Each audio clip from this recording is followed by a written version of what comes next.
ശ്രീജ, ഈ പ്രതിയെ പിടികൂടി എന്ന വാർത്ത വലിയ ആശ്വാസം തന്നെയാണ്. പക്ഷെ അതിനപ്പുറത്തേക്ക് ഈ പ്രതിക്ക് വധശിക്ഷ ഉൾപ്പെടെ നൽകുന്നത് വരെ അവർക്ക് ആ ഒരു ആശ്വാസത്തിന് ഒരു ഇതുണ്ടാവും. കാരണം വധശിക്ഷയിൽ കുറഞ്ഞതൊന്നും ഈ പ്രതി അർഹിക്കുന്നില്ല എന്ന് തന്നെയാണ് ഈ കുടുംബവും ഈ കുട്ടികളും പറയുന്നത്. കാരണം പലവട്ടം പോലീസിൽ പരാതി നൽകിയിട്ട് ഒരു തവണയെങ്കിലും പോലീസ് ആ പരാതി ഒന്ന് ഗൗരവമായി എടുത്തിരുന്നെങ്കിൽ ഇന്ന് ഈ സ്ഥിതി ഈ കുടുംബത്തിന് ഉണ്ടാവില്ലായിരുന്നു, ഈ മക്കൾക്കുണ്ടാവില്ലായിരുന്നു.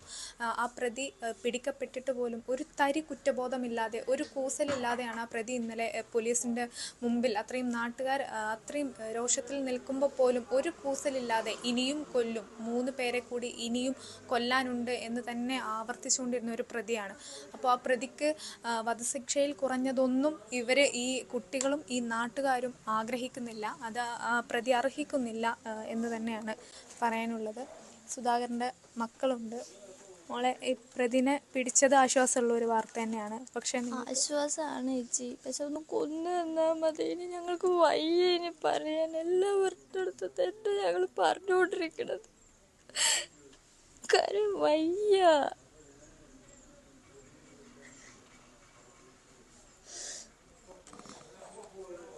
മോളെ, ആദ്യഘട്ടം മുതൽ തന്നെ പറയുന്നുണ്ട്, പലതവണ പോലീസിൽ പരാതി കൊടുത്തതാണ്.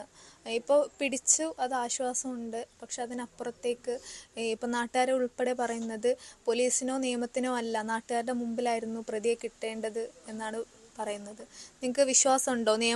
നിയമത്തിൽ വിശ്വാസമുണ്ടോ? ഇപ്പോൾ ഇനിയും പ്രതീക്ഷയുണ്ട്. ഇനി അയാളെ തൂക്കിക്കൊല്ലണം എന്ന് തന്നെയാണത്. എന്നാലല്ലേ ഞങ്ങൾക്കൊരു ആശ്വാസമായിട്ട് ആ നാട്ടിനാണെങ്കിൽ ഇരിക്കാൻ പറ്റുള്ളൂ. ഇനി അയാൾ കൊല്ലും തന്നെയല്ലേ പറഞ്ഞുകൊണ്ടിരിക്കണം.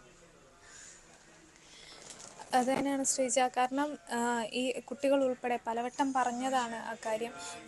പല തവണ പോലീസിൽ പരാതി നൽകിയതാണ്. അപ്പോൾ ഈ വധശിക്ഷയിൽ കുറഞ്ഞതൊന്നും ഇവർ ആഗ്രഹിക്കുന്നില്ല, അത് ആ പ്രതി അർഹിക്കുന്നില്ല, അത് തന്നെയാണ് ആവർത്തിക്കുന്നത്. കാരണം ഒരു ഘട്ടത്തിലെങ്കിലും ആ പ്രതിക്കൊരു ഇത്തിരി എങ്കിലും കുറ്റബോധം തോന്നിയിരുന്നെങ്കിൽ, മനസ്താപം ഉണ്ടായിരുന്നെങ്കിൽ ഒരു പക്ഷേ ഈ ചിന്തകളിൽ നിന്നൊക്കെ മാറുമായിരുന്നു. പക്ഷെ അതൊന്നുമില്ല.